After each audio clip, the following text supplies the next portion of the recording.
दोस्तों, दो रकात सलात हाजत पढ़कर अगर अपनी हिफाजत के लिए अल्लाह से रोना शुरू कर दो, खुदा अपनी हिफाजत का ताला हमारे पर चढ़ा दे, फिर कौन है ऐसा भोलू रुस्तम, शैतान का दादा, जो हमारे उस पर हमारे मालिक और हमारे रब्बा की हिफाजती ताले पर अपनी कुंजी लगा सके।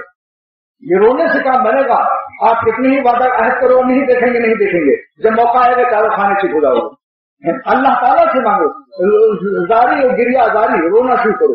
2 रकात रोजाना 3 दफे पढ़कर कि अल्लाह अपनी हिफाजत में कबूल करना है। और अहलुल्लाह से ताल्लुक, आना जाना और उनसे मशवरा लेना भी जरूरी है। भाई देखो, अगर मर्ज पैदा हो जाए और डॉक्टर के यहाँ रोजाना जाओ और चुपचाप बैठ के एक प्याली चाय डॉक्टर की पी के आ जाओ, मान लो डॉक्टर रिश्तेदार है आपका, तो भाई समझकर चाय पिलाएगा, लेकिन मर्ज ना बतलाओ, सब बतलाओ, अच्छे हो जाओ। बुजुर्गों के पास जाओ, कभी अपना मर्ज ना बताओ है, और जाके बैठ गए और क्या हजरत दुआ कर दीजिए, मर्ज नहीं बताया, दवा नहीं पूछा, खाली दुआ से काम नहीं चलेगा, तदबीर भी करनी पड़ेगी, क्योंकि अल्लाह ताला ने तदबीर भी फर्ज किया है।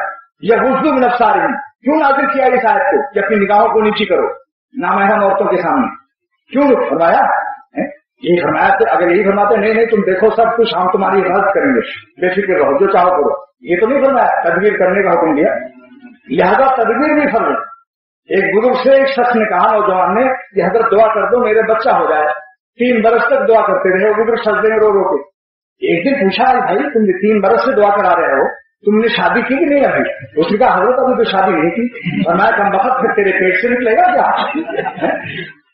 तो उसने कहा कि खुदा तो इस पर भी अल्लाह अला कुल्ली शैइन कदीर, अल्लाह हर चीज पर ताकत रखता है, कुदरत रखता है। वरना कुदरत तो रखता है, मगर तुझको तकलीफ बहुत होगी।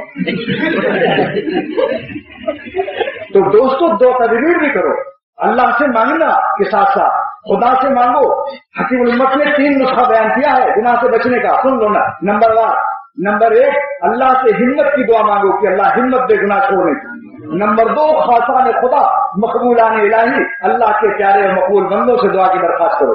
ये आप दुआ कीजिए कि अल्लाह मुझ पर रहमत फरमाए, क्योंकि अल्लाह अपने मकबूलों की जल्द सुनता है। नंबर 3, किसी मुआलिज रूहानी से मशवरा करो कि भाई ये गुनाह की आदत है, किस तरह छूटेगी।